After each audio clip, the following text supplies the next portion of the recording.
August 7, 1990. President Bush, responding to the Iraqi invasion of Kuwait, orders American forces to deploy to Saudi Arabia. U.S. Central Command Air Forces, or U.S. CENTAF, had to move its forces 7,000 miles quickly. Within days, 5 U.S. Air Force squadrons and 2 U.S. carriers arrived in the Gulf. U.S. CENTAF Commander Lieutenant General Chuck Horner recalls the deployment. Initially, we had to get people over here rapidly because of the threat of Iraqi invasion. So we brought over those kinds of airplanes you need to defend and deter, such as air defense aircraft, AWACS, F-16s, and A-10s do ground attack missions, and also the F-15E to provide escapability at night. In just 5 weeks, the coalition Air Force outnumbered the Iraqi Air Force. When it became apparent that we were successful in that initial effort, we then fleshed the force out with more aircraft, primarily aircraft such as B-52s, more A-10s, more F-16s. The coalition organized its air power for wartime with General Horner as the single air commander, or air boss. We created 4 air divisions. One air division under General Caruana handled the tankers and bomber aircraft. The second one under General Glosson handled the fighters, attack aircraft.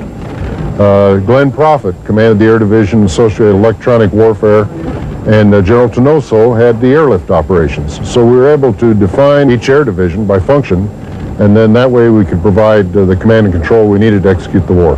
We began to open locations throughout Saudi Arabia. And as we began to get more operating locations, we moved tankers into locations in Oman, in the United Arab Emirates, and as well as Diego Garcia. The coalition would eventually have close to 3,000 planes. These fighter and attack planes patrolled the desert, providing cover for the largest military airlift in history.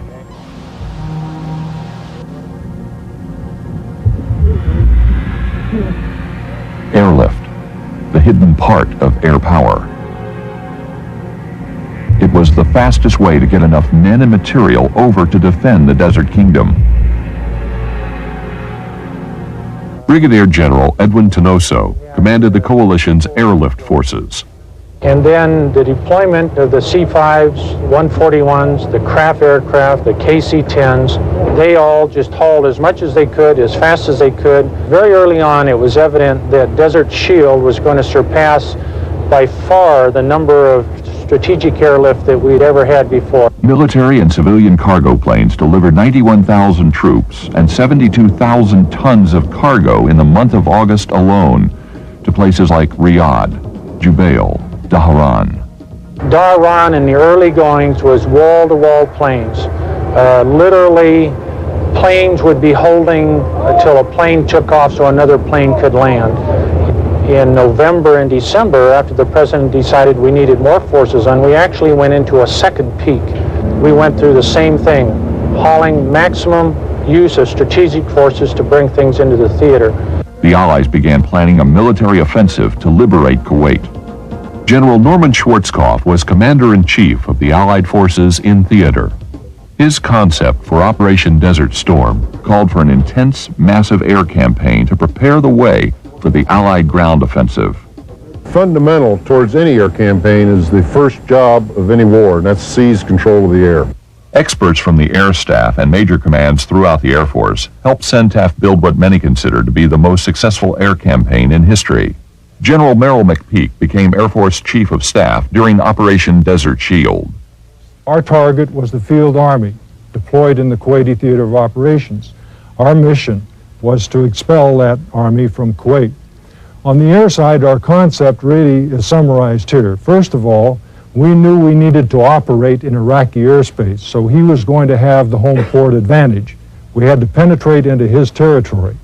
To do that, we had to take apart and disrupt his ability to stop us from coming in. In other words, we had to disintegrate his integrated air defense setup. Brigadier General Buster Glosson was U.S. CENTAF's Director of Campaign Plans before the war and commanded fighter and attack aircraft during the war. targeting strategy from the start was to take down his ability to command and control his military, whether it be in the air or on the ground. Of course, we were obviously most concerned about taking it down in the air to start with. The coalition would have to overcome Saddam's Integrated Air Defenses, or IADs. Brigadier General Glenn Prophet commanded the Electronic Warfare Combat Forces during the war.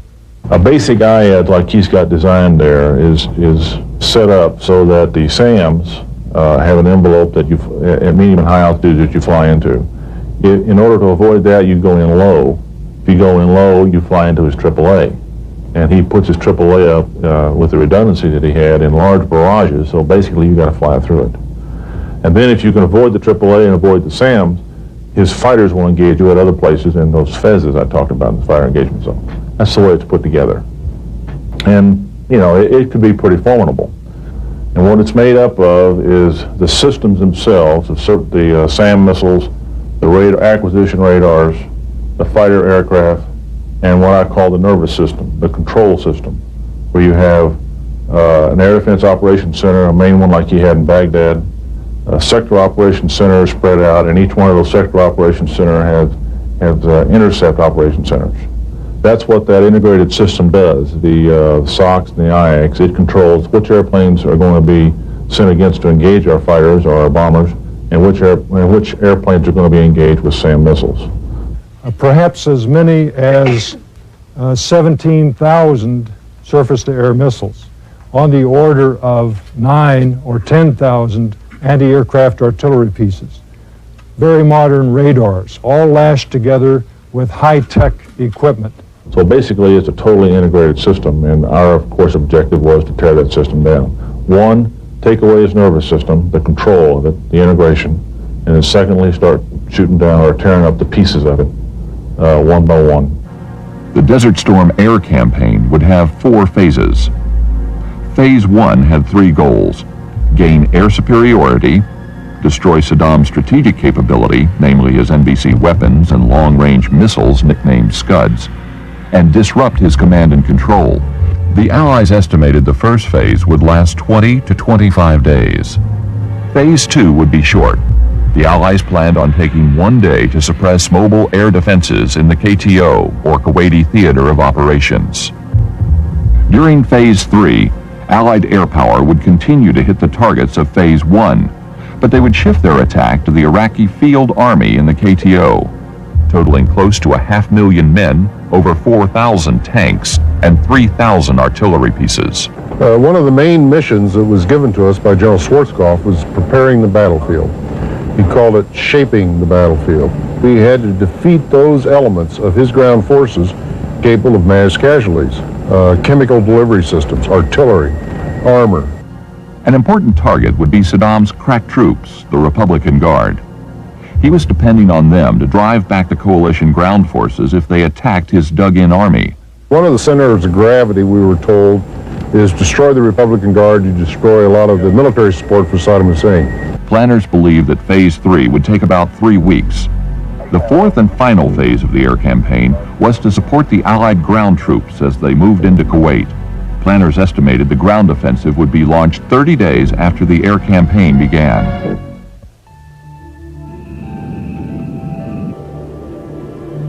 Now, the 28 countries with forces in the Gulf area have exhausted all reasonable efforts to reach a peaceful resolution, have no choice but to drive Saddam from Kuwait by force.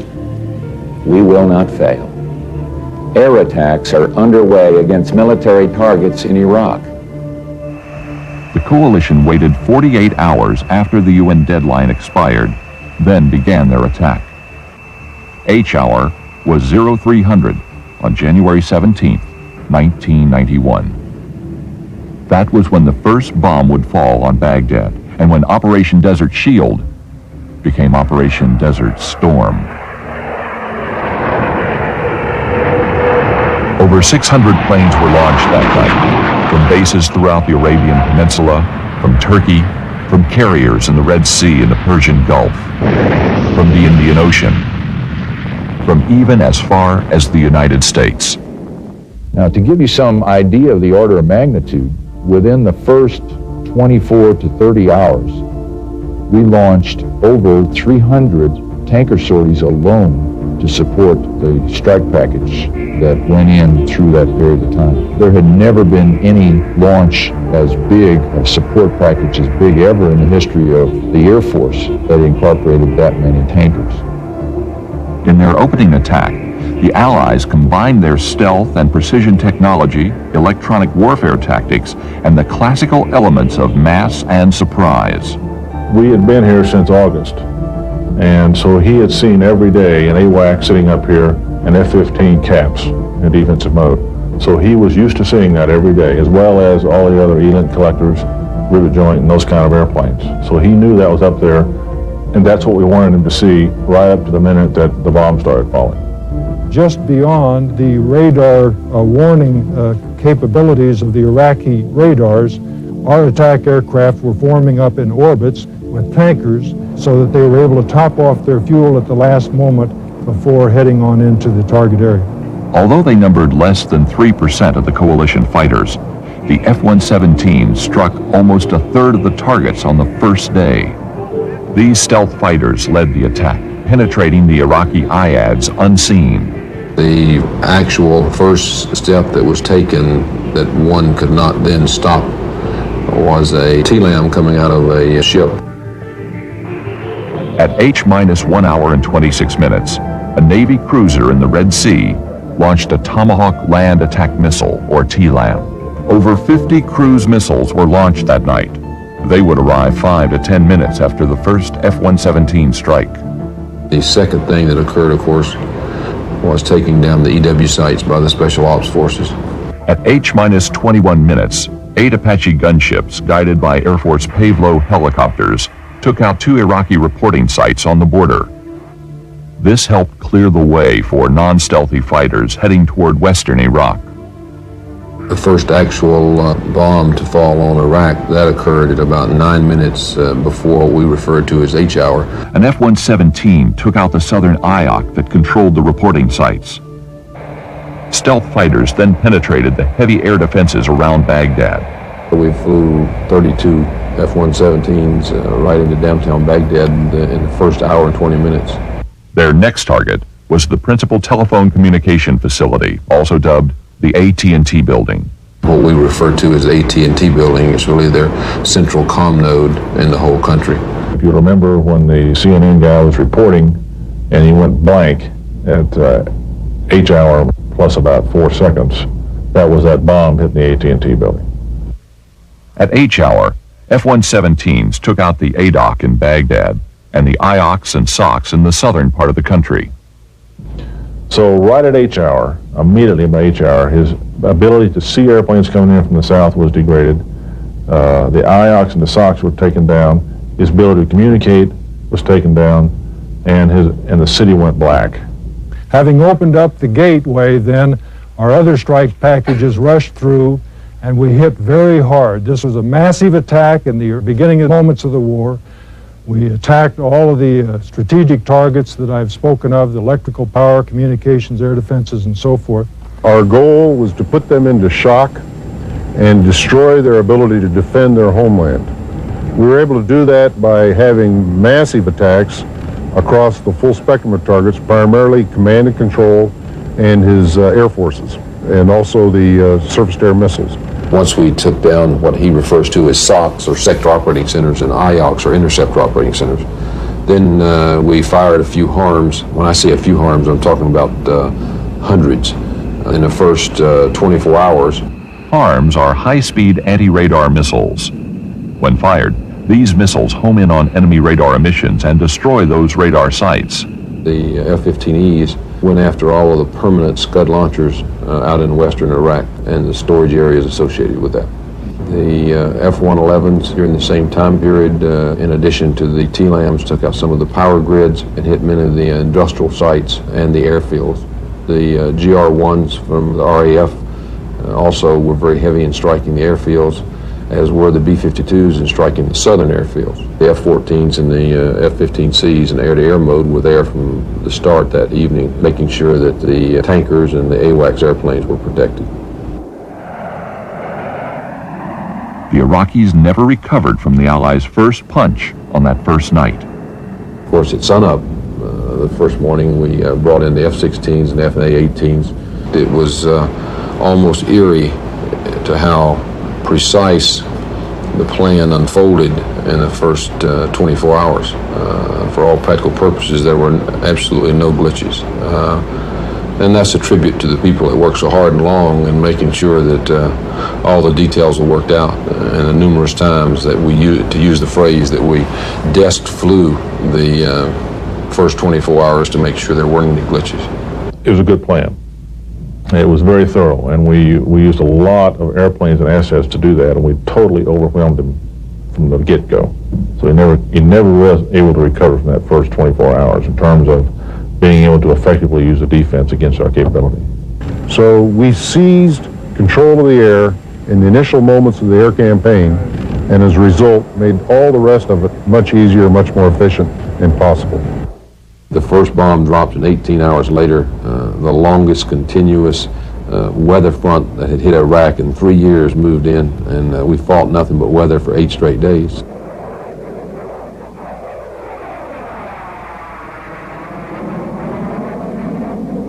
We intended in the first 3 days to take out all of his nuclear, biological, and chemical storage. The weather really hampered us in this area, and that was our number one concern, and that he'd go to those facilities and take the stuff out and start moving it around.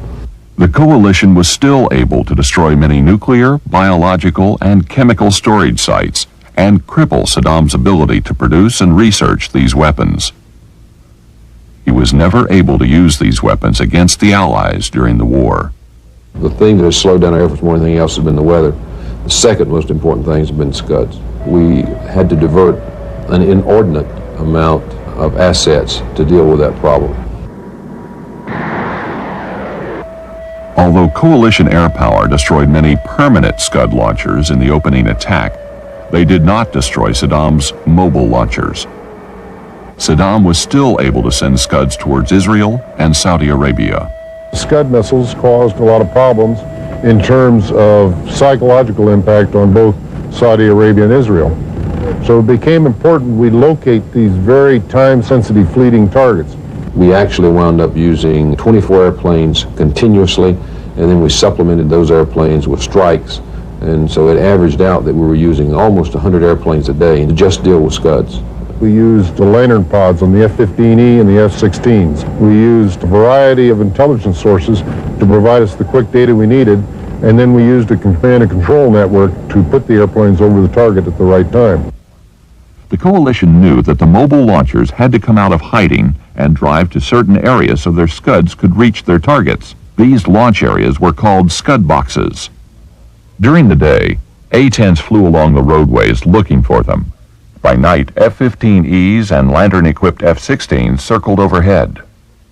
Deep behind Iraqi lines, U.S. and British special forces used laser designators to target Scud missiles for coalition aircrews in western Iraq.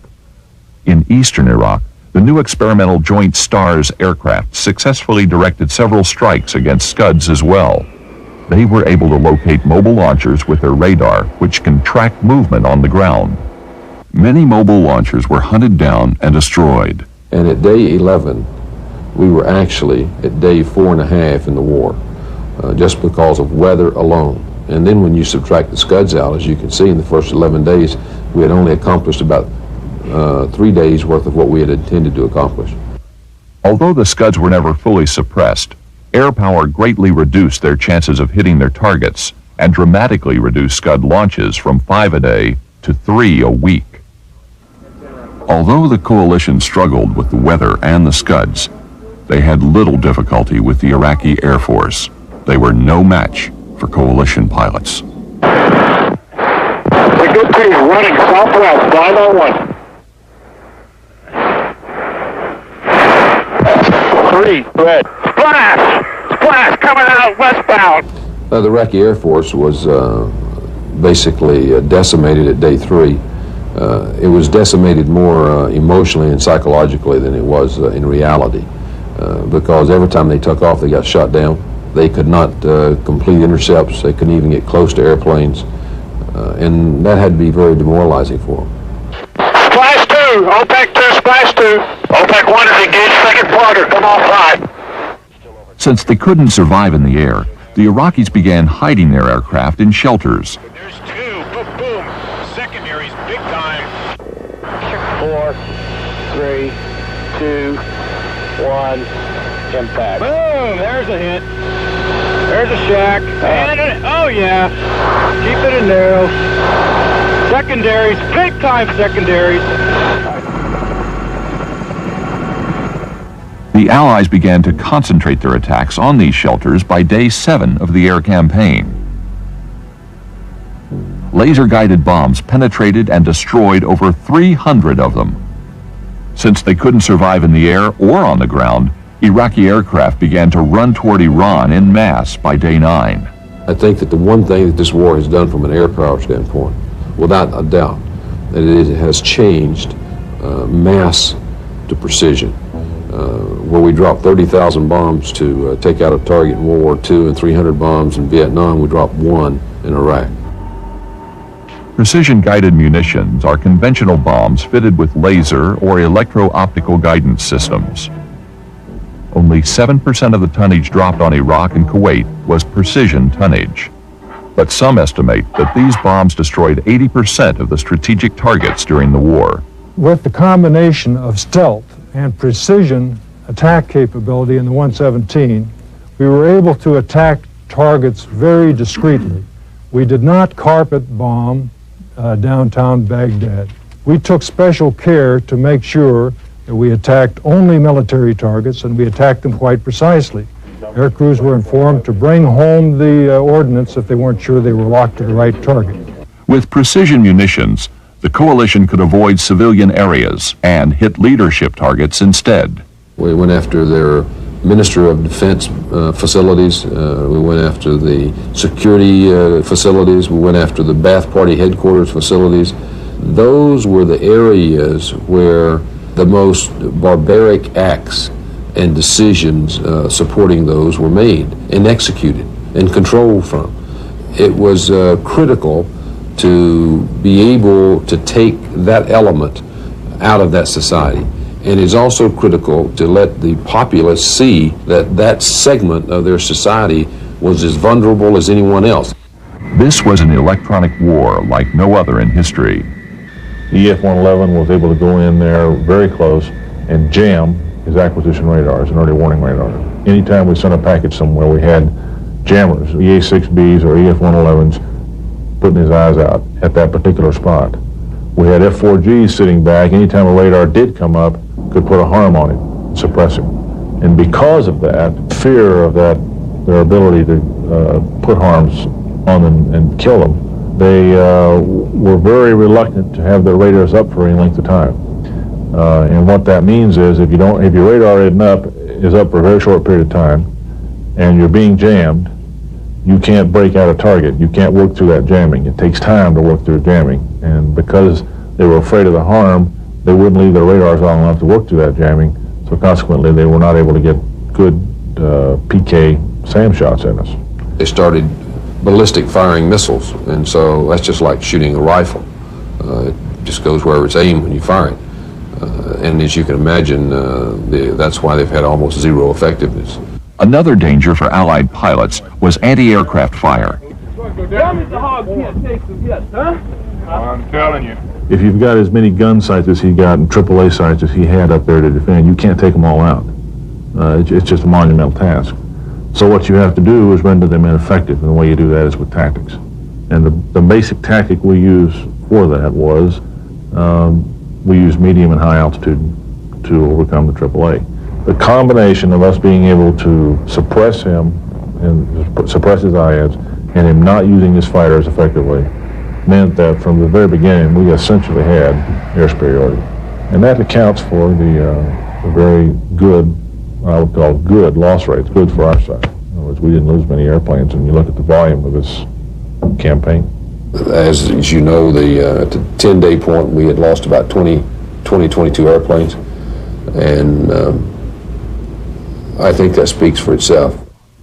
Phase 3, bombing the Iraqi Field Army, did not come after Phase 1 and 2 as originally planned. It happened at the same time. We had more than enough air power on the scene to do the Phase 1 job at the beginning, and we simply diverted it to begin on Phase 3. So there was no time from day one on that the Iraqi ground forces were not under heavy air attack. The Allies used precision weapons to take down Iraqi bridges, cutting off the army in Kuwait from reinforcements and supplies. On day 4 or 5, I put 11 F-117s and 4 F-111s, dropping precision bombs. And we put 7 bridges in the water the first night. Iraqi engineers built pontoon bridges to replace the destroyed ones. Allied planes returned and took them out as well. Other aircraft trolled for convoys. The resupply of the Iraqi army slowed from 20,000 tons a day to 2,000 tons. From the start of the war, B-52s hammered airfields and large strategic targets such as power plants, petroleum supplies, and military centers. But their most important mission hit the Republican Guard. Very early on into the campaign, we were providing 3 B-52s every hour and a half over a Republican Guard target or a target that had to do with softening up the Kuwaiti theater of operation. The B-52 struck regardless what kind of weather that there was over the target area. Secondly, we struck all day and all night without warning, without their ability to effectively mass a counter-air offensive against the B-52s. And as such, it was very, very effective, putting firepower on their equipment, their troop locations, their artillery, their tanks, and they could do nothing about it. And it was extremely demoralizing. Behind the bombs that fell and the planes that delivered them were E-3A Sentry planes, more commonly known as AWACS. These controllers choreographed the strike packages as they delivered their bombs on the Iraqi IADs, NBC targets, bridges, and now the Iraqi army. The coalition averaged 1 bombing mission per minute against Iraq. The focus became destroying equipment as opposed to destroying troops. Our initial intelligence of the forces in field was poor, and we were sending aircraft out to destroy, say, armor units, and when they'd arrive at the location where they were thought to be, they weren't there, and the flight lead would have a difficult time getting a valid target for his flight. So one thing we did is we put F-16s up over the battlefield. We called them Killer Scouts, and their job was to patrol a 20 by 20 mile box and find the targets in there, and then as we fed the attack sorties into that area, he was able to point out where the tanks were and we could make our attacks much more efficient. We also did that at night with F-111s using laser-guided bombs, for example. Allied bombing was relentless. In the last 11 days of the air campaign before the ground campaign started, with precision weapons of the 111s and F-15Es, we destroyed in excess of 1,000 tanks. We destroyed in excess of 300 artillery pieces. At day 30, General Horner gave this assessment of the air war. We've had some tough times in the 30 days, particularly unusual weather in January. It was far worse than we had forecast, and it was only because we were doing so well in our counter-air campaign, taking down airfields and SAM systems, that we were able to maintain the schedule despite the loss of a lot of sorties, up to 50% some days with regard to weather. But I think more importantly, we've demonstrated that we've been able to dig out his forces in the field in Kuwait. We've had particularly good luck with our systems at night, the F-111s, the F-15Es, and the F-117s. In fact, I think their bombing accuracy is absolutely phenomenal. I think the yeoman's work is being done by the B-52s, the F-16s, and the A-10s in bringing large amounts of munitions to bear against him, and I think that's beginning to pay off. It has to be very difficult to be an Iraqi soldier and sit there night after night, day after day, and endure the pounding that he's taking.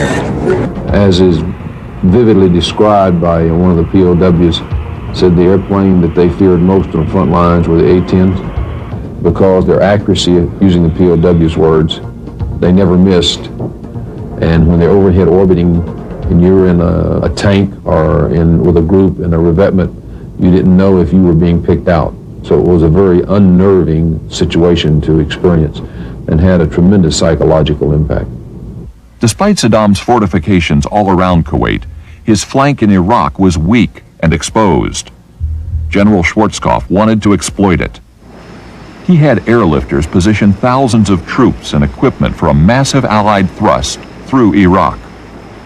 One of our biggest jobs that we had over here was to move major elements of the 18th Airborne Corps starting on the day after the bombing started. For the first 14 days, we had a 1:30 scheduled into Rafah every 10 minutes, 24 hours a day. That ability to move that vast amount of people and a lot of their vehicles that quickly, in my mind, Saddam Hussein never caught on until much later on in the ground war that there was anybody even up there. B-52s and the F-117s teamed up to hit Iraqi breach lines as the ground troops made their final preparations. We put massive B-52 strikes in to bomb through those areas so that there would be clear paths that went through the breach areas, so that when the troops went through, there would be a pathway cleared of mines and the wire would be cut.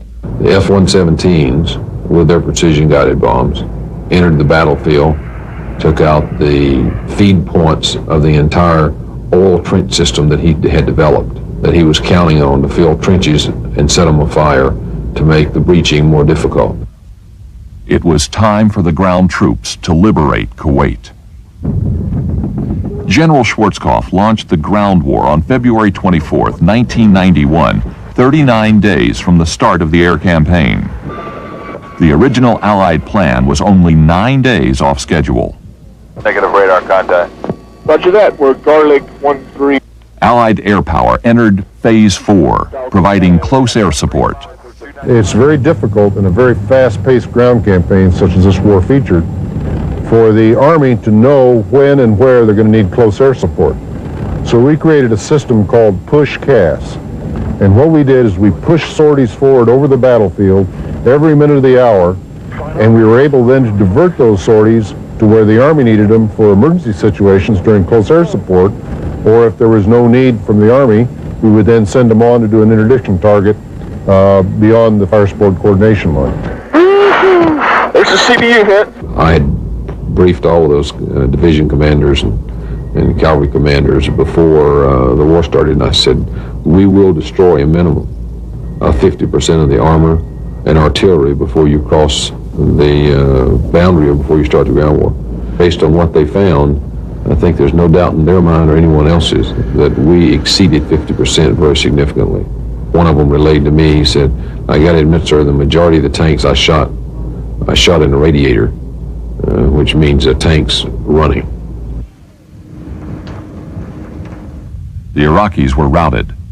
They surrendered by the tens of thousands. One of the captured division commanders, when asked, how come you didn't use your artillery?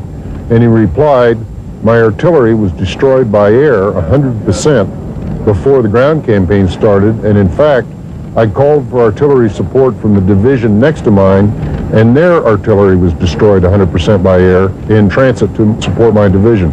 I will tell you my private conviction is that this is the first time in history that a field army has been defeated by air power.